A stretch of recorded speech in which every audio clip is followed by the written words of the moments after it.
there, Ben from Churches, Estate Agents and Irish Home magazine here. I'm here in Fox Rock, one of the properties I think I might have shown you before, but today we've got a special guest. This is Shay from Houses to Restore, and he's going to help me with a little tour and talk through some of the things that might need to be done to this bit of a wreck of a house. It's not that bad. Let's go inside, have a look. So Shay, this is a 4-bed detached house in a nice part of Fox Rock. It has been rented for a number of years, so it needs a lot of work. But what's your first impressions? Yeah, it's obviously a solid structure. It's a well-built house. There's no evidence looking at it quickly of any subsidence. A couple of things jump out, I suppose. The first thing is that it was probably built in the 60s, so insulation will be a problem. So one thing I'd suggest doing will be applying external insulation. So that would mean basically putting external boarding on all of the existing outside, so it would cover up these nasty bricks that we currently see. Another thing I'd suggest doing is that we currently have a flat roof here, and I'd actually put a pitched roof on top of that. I think it would add a bit of character to this particular house and make it look a little less bland maybe. One thing that does jump out at me, and the biggest concern I suppose, is I can see that there's vents here, so you'll see there's a vent there, we have another one over here, and then there's a third one that jumps out at me, and that's this one here. So what that tells us is that in this house there isn't a concrete foundation. There's actually timber boards, so that can cause a lot of problems. You can have things like dry rot, you can have rise in dampness. So one thing a lot of people do in properties like this is they take the floors out, they excavate what's there out, and they basically put in hardcore, they'll put in a layer of sand, and then they'll put in DPC followed by a layer of screed. Some people go a step further and they put in underfloor heating as well while they're in the process of doing all of that. To do work like that, you're looking at roughly around €100 a square metre to relay a new foundation. Right. Hi guys, we are now inside this house here in Fox Rock, and one thing that jumps out at me is that there's a nice wide and bright hallway. So despite the decor being dated, it does have a nice feel to it, and you can see that it would actually make a really nice entrance hallway. So what we're going to do is we're going to go for a quick walk through this house, and Ben, the cameraman, is going to follow me, and we're going to walk into the living room. So this is the existing setup in the living room. You can see unusually, I suppose, that the fireplace is in the centre of the room, and I suppose traditionally the fireplace would kind of be on this wall as such. And then more unusually as well, if you walk through this space, you'll see that we have an opening here, and this opening here is kind of half what you might expect, because obviously this section is blocked up because we have the fireplace. Then we get into this room here. The trouble with this room is because we have this wall is blocking out the natural light. So this room currently is quite dark because of that wall. And part of that is because if you come out here, you'll see that the existing homeowners have put an extension on, and it's a nasty extension on that.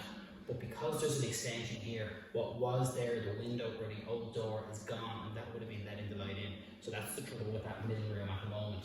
And then if we just follow through, I guess, and we come in here, we are in the existing kitchen. So you can see at the moment that this kitchen is quite small. You'd find it difficult to fit in a new kitchen and fit in, I suppose, a dining room table. So what we're going to look at in this property is just a couple of things on layout. So the first thing we'd suggest doing is knocking down this existing extension completely. In the living room then, if it were me, I'd put a door in where that current opening is. I'd put a door in, and then I aim to make this an open plan living space. So I'd incorporate the middle room and what is the existing extension, but obviously that would become a new extension, and the whole space for me would go from one length to the complete other length. And I'd make one large open plan living area, and then in this space that we're currently in, I would turn this into a downstairs toilet and utility space, or possibly a boot room and a utility space, depending on what it was that suited your life better. And I think that would make a good use of space, but at the same time you'd have a nice large open plan L-shaped living room, and then aside from that then the existing sitting room will be turned into a nice snug area, so you can move away from that open plan if you don't want to kind of be embroiled in open plan living all the time.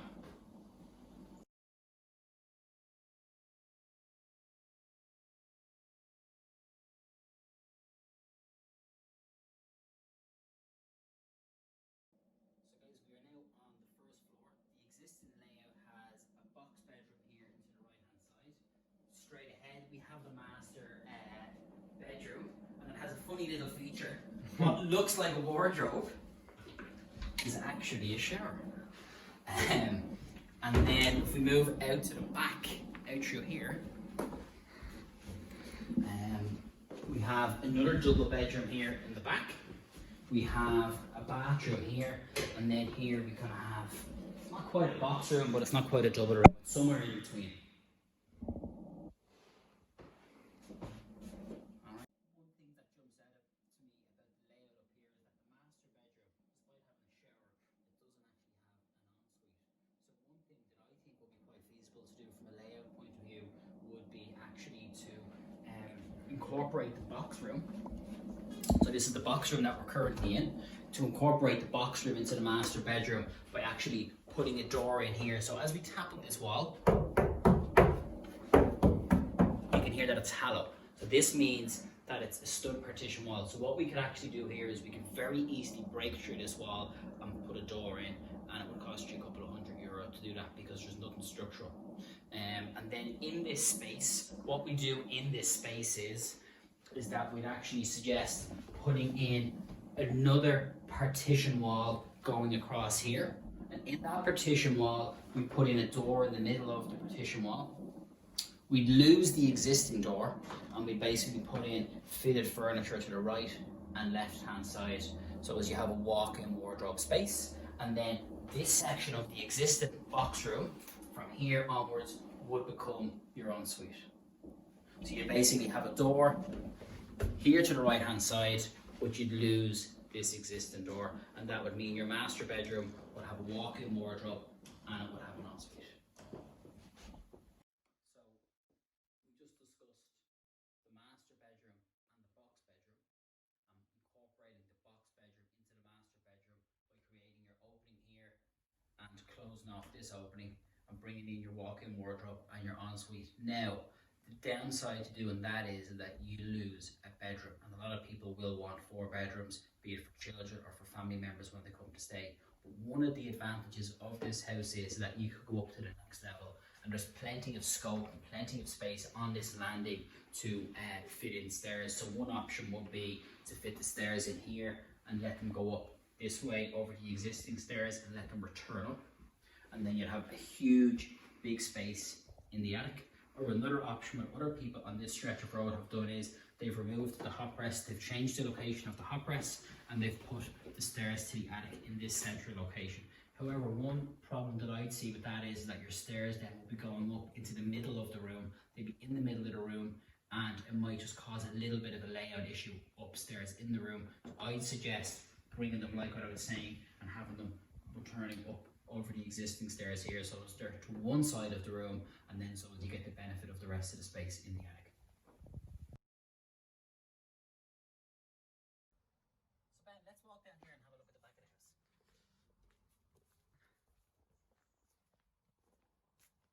So you can see that this is the outside of that extension that we mentioned that we had a look at the inside of there a little while ago.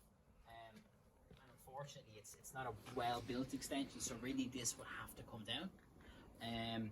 So just as a bit of an overview, I suppose, just to give people a little bit of an insight into costs and stuff, the existing floor space in the house is 150 square meters. So you're looking at approximately €1,000 a square meter to refurb the existing. So you're looking at €150,000 for that.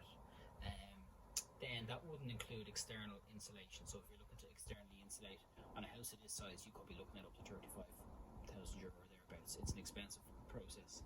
And then bearing in mind then out the back, I'd mentioned that we'd incorporate an extension. So the width of this house is approximately 9.5 meters, give and take. We'd go out then approximately 6 meters. So the existing extension is about 4 meters deep. So we'd come out to about here. We'd bring it out to the patio. So all in all, this would increase the floor space of the house by 63 square meters. And the figure we'd put on that would be €1,800 a square meter. So that would bring the cost of the extension up to around €113,000, €114,000. So when you add those 3 figures together, you're up at around €300,000 for a pretty decent standard, but maybe a house like this, you might want to go for a slightly more expensive bathroom or a slightly more expensive kitchen. So that will be subject to taste.